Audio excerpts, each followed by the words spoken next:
Tan samar pamoring suksma sinuksmaya minaya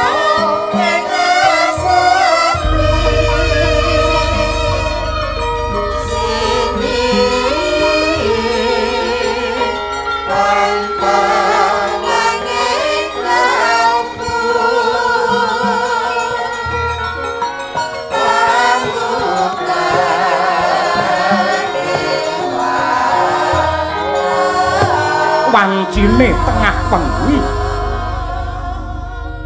hademe tembus nganti tekan balung sungsum ing jroning pakuwon kawis tingal pambayun Pandhawa Sri Puntadewa nedheng yoga brata nyambung raos kelawan Gusti ingkang Maha Kuwaos nindakaken puji dikir kidung suci miyang mantra rahayu ucap kedadak ana swara kumrusak kumelap pewujudan kang sinorot rembulan sak glugu gedene hanenggih sang naga kumbang galak ngakak kumitir petite awak ngkeri pakuwon anglumba sirahe ndodos lawang ucap sang prayit ning kewuh nenggih Dyanarjuna lumepas kang jemparing dadi srana tugel janggane naga kumbang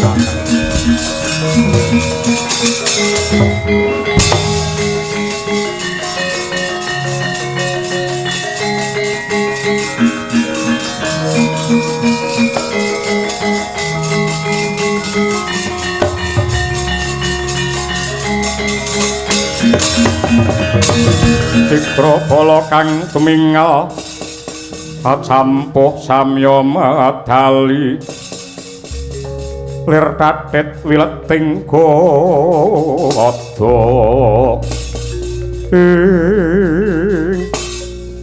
nyuwun agunging samudra pangaksami Koko Prabu dene patrapipun ingkang rayi nyabaraken lan jugaraken anggen paduka semedi kula wani cumantaka karana wonten naga gumbang ingkang arah seda paduka Koko Prabu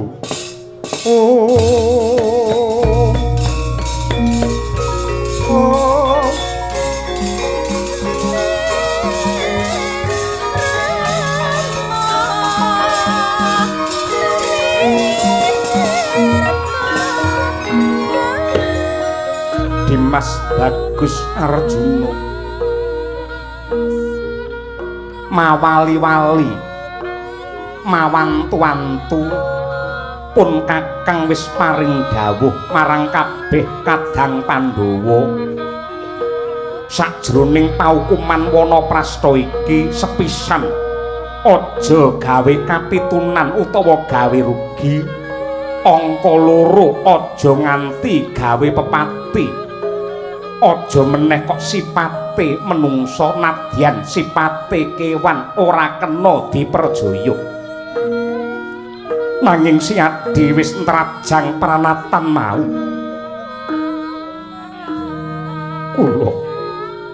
kula ngrumaos lepat monggo kula aturi paring pidana dumateng ingkang rayi Koko Prabu pun kakang ora bakal gawe kapitunan apa meneh matrapi pidana marang jeneng sira nanging kula rumaos nandhang dosa menawi paduka boten kepareng ngukum dumateng kula piyambak ingin badhe ngukum dumateng badan kula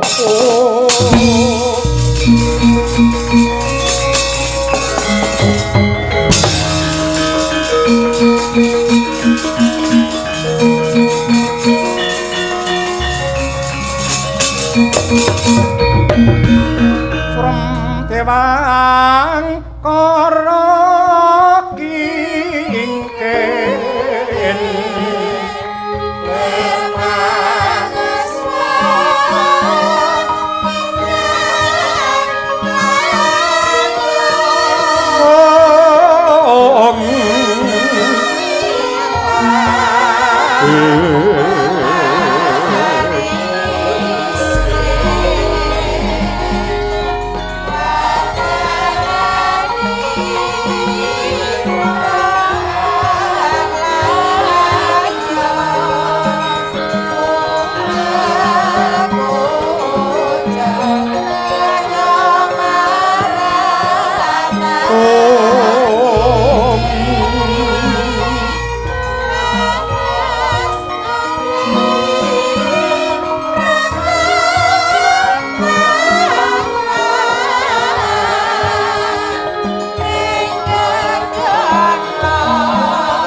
Pandhawa biyen nalika urip mulya keceh bondo kemul kamukten mukti wibawa Nyakrawati mbau dendana kraton Ngamarta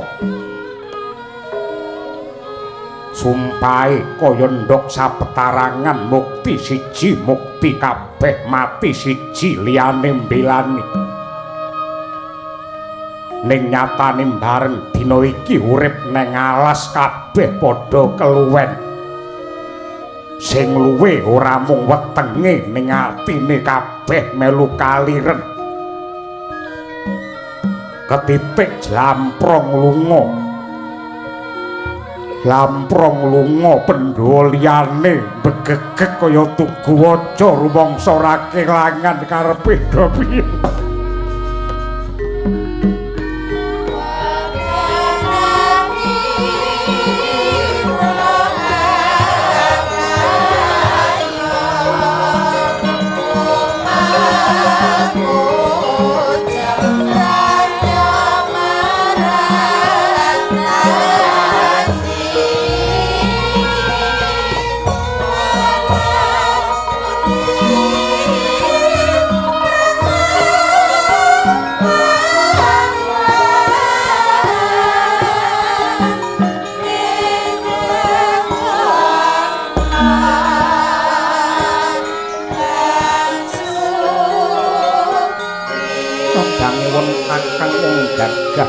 Nyanyi Werkudara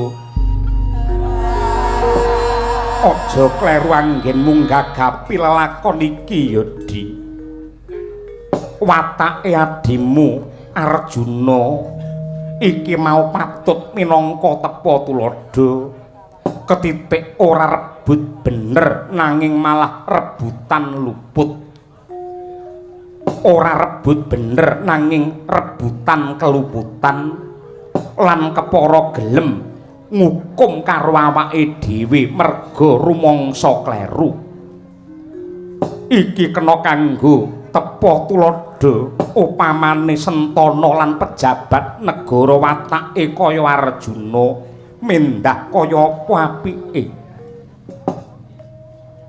Koko Prabu lajeng dateng pundi kesahipun Yayi Parto? Bab kuwipun Kakang ora ngerti nanging aku wis apal watake Yayi Arjuna anggone ngukum diri pribadi mesti kanthi cara nyiksa raga memulya jiwa amaperhardane kanepson. Lan aku percaya besok baline Dimas Permadi kumpul kelawan para kadang mesti nggendhong lan mondhong kanugrahan kanggo mulyane bebrayan. Inggih Koko Prabu. Lajeng saklebetipun paukuman para Pandhawa ingkang kirang setunggal taun menika menapa ingkang kedah dipun lampahi kula cemadhong dawuh. Yayi Werkudara nakula sadewa apa dene Yayi Drupadi. Aja kendho malah kepara saya banter kang dadi pangestine marang Hyang Agung.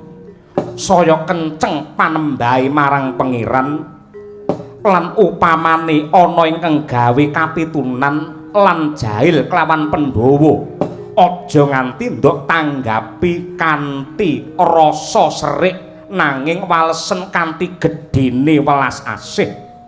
Merga pawongan sing jahil kelawan Pandhawa kuwi malah dadi dalan Pandhawa nglunturake lan nyuda marang dosane supaya saya dewasa kang dadi pakartine. Yayi, sira kabeh ndak dongengi.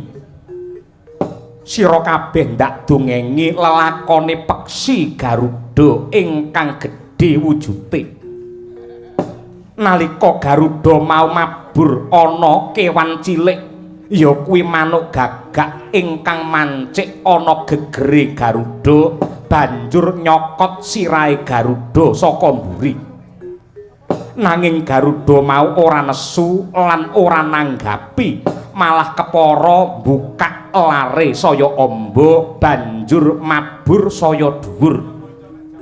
Wasana si gagak mau kentekan napas lan ketrajang banter angin satemah gagak mau ceblok lan mati.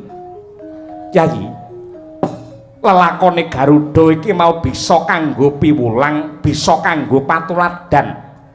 Manungsa kuwi aja mung gagas wong liya sing serik lan mungsuhi karo kowe, nanging mabura sing dhuwur supaya jiwamu luhur lan sempulur dadi wong sing misuwur. Caritane satriya linuwih kang mardi mring kautaman tan pegat mring pangestine ngesti hayuning kayun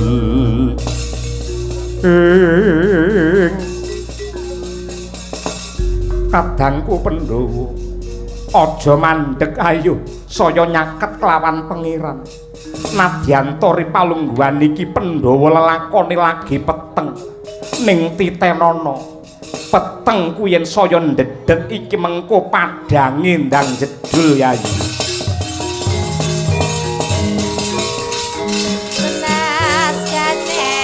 Sandya kala Pandhawa Byaga mulung mangung siring saka Kurawa.